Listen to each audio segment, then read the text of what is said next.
نبی کریم صلی اللہ علیہ وآلہ وسلم کے اوصاف طیبہ۔ اللہ تعالیٰ کے آخری نبی، دونوں عالم کے سردار، تمام انسانوں کے لیے رحمت، حضرت محمد صلی اللہ علیہ وآلہ وسلم ام الکتاب کے حامل ہیں۔ آپ کا سب سے بڑا معجزہ قرآن مجید ہے۔ آپ فاتح عالم ہیں، آپ صاحب معراج ہیں، آپ اللہ کے محبوب و محمود ہیں۔ آپ کا مقام کیا ہے، یہ جاننے کے لیے صرف ایک چھوٹا سا واقعہ ہی کافی ہے۔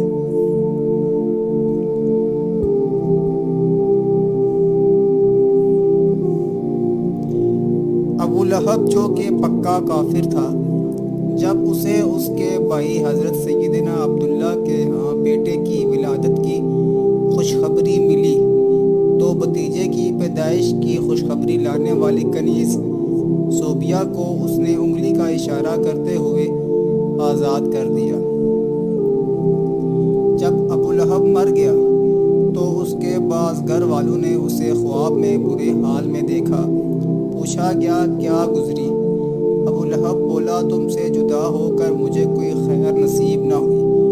ہاں مجھے اس کملے کی انگلی سے پانی ملتا ہے کیونکہ میں نے صوبیہ لونڈی کو آزاد کیا تھا۔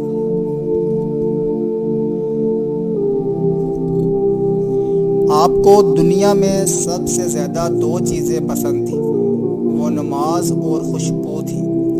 ان سب سے بڑھ کر آپ کو اپنی امت محبوب تھی۔ آپ سراپا رحمت تھے۔ آپ ہمیشہ بیوی بچوں کا، بزرگوں کا، قرابت داروں کا، غلاموں کا، انسانی برادری کا، حتیٰ کہ حیوانوں کے حقوق کا خیال رکھتے تھے۔ آپ ازدواج مطہرات اور خدام سے خوش اخلاقی سے پیش آتے۔ آپ فرماتے تھے کہ اچھا آدمی تو وہی ہے جو اپنے گھر والوں کے لیے اچھا ہو۔ آپ بڑی نرم گفتگو فرماتے، کسی کو برا نہ کہتے اور نہ کسی کے لیے بد دعا کرتے۔ آپ کی طبیعت میں کسی قسم کی سختی نہ تھی۔ برائی کا بدلہ برائی سے نہ دیتے، درگزر فرما دیتے۔ آپ بچوں سے پیار کرتے اور انہیں گود میں لیتے۔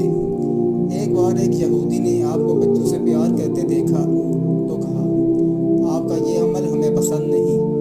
آپ نے فرمایا اگر تم اللہ اور اس کے رسول پر ایمان لاتے تو بچوں کو اپنے لیے رحمت اور راحت سمجھتے۔ آپ کے حسن اخلاق کی مثال دنیا میں نہیں ملتی۔ آپ کو لوگوں کو خود پہلے سلام کرتے اور چھوٹے بڑے کے ساتھ خندہ پیشانی سے گفتگو فرماتے۔ جب کسی سے مصافحہ کرتے تو جب تک دوسرا شخص خود ہی ہاتھ نہیں چھوڑتا آپ تھامے رکھتے۔ جب صدقہ دیتے تو آپ اپنے دست مبارک سے مسکینوں کو دیا کرتے۔ آپ صحابہ کرام کی مجلس میں جلوہ فرماتے تو مجلس جہاں ختم ہوتی وہیں بیٹھ جاتے۔ اپنا کام اپنے ہاتھوں سے کر لیا کرتے تھے، کسی پر سختی نہ فرماتے، خود بازار جاتے اور اپنا سامان خود وہی اٹھا کر لے آتے۔ آپ نے مدینہ منورہ کی مسجد کی تعمیر اور خندق کی کھدائی کے کاموں میں خود بھی عملی حصہ لیا ہے۔ آپ کا لباس تمام لوگوں کی طرح بالکل سادہ اور بے تکلف تھا۔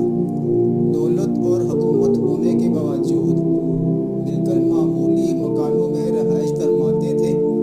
آزاد، غلام، فقیر وغیرہ کی دعوت کو قبول فرماتے تھے۔ اپنے کپڑوں کو خود پیمند لگاتے اور اپنے ہی دست مبارک سے جوتے بھی گانٹھ لیا کرتے تھے۔ اپنے اونٹ کو آپ خود ہی باندھ لیتے تھے۔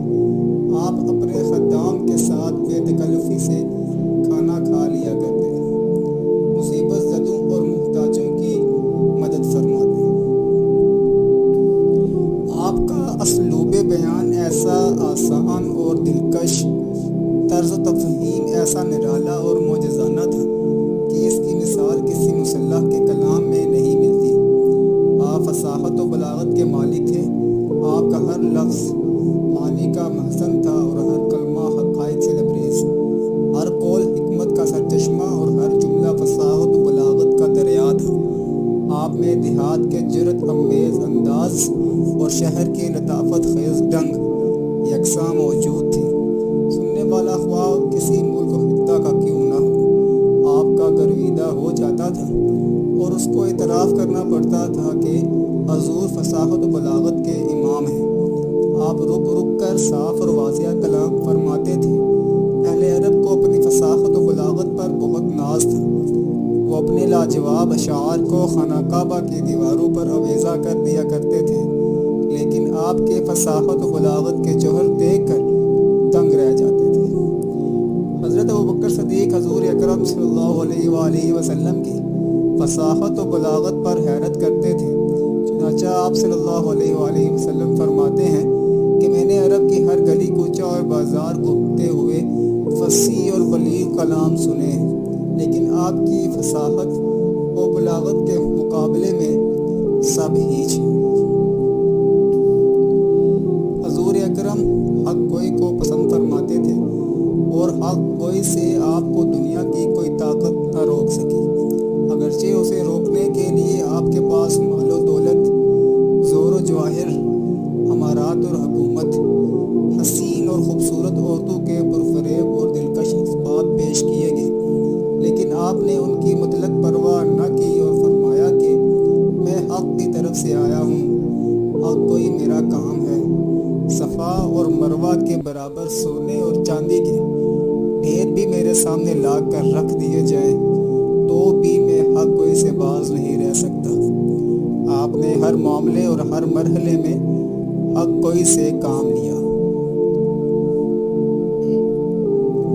हज़रत सल्लल्लाहु अलैहि वसल्लम की ज़िंदगी का शुजाअत और बहादुरी का अहद लतूफ़ियत से वसाल तक आपकी शुजाअत के जोर पारे यकसा दरख़शां रहे हैं। बचपन में जब आप सल्लल्लाहु अलैहि वसल्लम को लात व अज़ा की कसम खाने पर मजबूर किया गया, आपने फरमाया मेरे सामने इनका नाम न लो, मुझे उनसे सख्त नफ़रत है। एक मरतबा जब आप अपने चचा अबू तालिब के साथ शाम के सफ़र पर गए थे और काफ़िले को एक वादी से गुजरना था जिसमें पानी भरा हुआ था। काफ़िले के लोग खौफज़दा हो गए, लेकिन आपने कदम बढ़ाया और सबको पीछे आने की हिदायत करके वादी को काफ़िले के साथ अबूर कर लिया।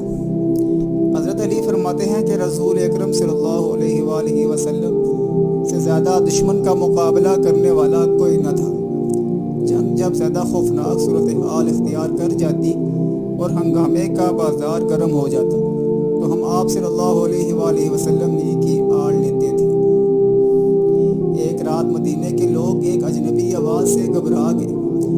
कुछ लोग आवाज़ की जानिब दौड़े। क्या देखते हैं कि हज़ूर अकरम सल्लल्लाहु अलैहि वसल्लम घोड़े पर सवार वापस तशरीफ़ ला रहे हैं और लोगों के पहुंचने से पहले ही आप आवाज़ का पता चलाने निकल चुके थे। आपने लोगों से फरमाया, ऐ लोगों, घबराओ नहीं। आपने कभी किसी से फहश कलामी नहीं की। आप उसे हद दर्जा महबूब करार देते थे। हज़रत आयशा सदीक़ा कहती हैं कि एक शख्स ने आपकी खिदमत में हाज़िर होने की इजाज़त तलब की। आपने फरमाया कि उसे अंदर आने दो। ये शख्स अपने कबीले का सरबराह शख्स है। जब वो आपके रूबरू आकर बैठा तो आप बहुत खुंदा परेशानी से पेश आए। जब वो आदमी चला गया तो हज़रत आयशा ने कहा, या रसूलुल्लाह सल्लल्लाहु अलैहि वसल्लम, पहले तो आपने इस शख्स के बारे में ऐसा वैसा फरमाया, लेकिन मुलाकात के वक्त आपने उससे खुंदा पेशानी से पेश आए। आपने फरमाया, तुमने मुझे फहश कब पाया है? क़यामत के दिन बदतरीन इंसान वो होगा जिससे लोग उसकी शरारत या बदजुबानी की बिना पर कतराते हों। आपके मिजाज में तहम्मुल और बर्दाश्त की क़ुव्वत बहुत ही ज़्यादा थी। एक यहूदी से आपने कर्ज लिया था। मियाद कर्ज में अभी 3 दिन बाकी थे कि उसने आकर सख्त तकाजा किया और बहुत बुरे अल्फाज कहे। उसकी इस हरकत पर आप मुस्कराते रहे, लेकिन हज़रत उमर रज़ियल्लाहु ताला अन्हा को गुस्सा आ गया और उन्होंने उसको डांटा। रसूलुल्लाह सल्लल्लाहु अलैहि वसल्लम ने फरमाया, ऐ उमर, मुनासिब ये था कि तुम उसे न डांटते और मुझसे अदायगी कर्ज के लिए कहते।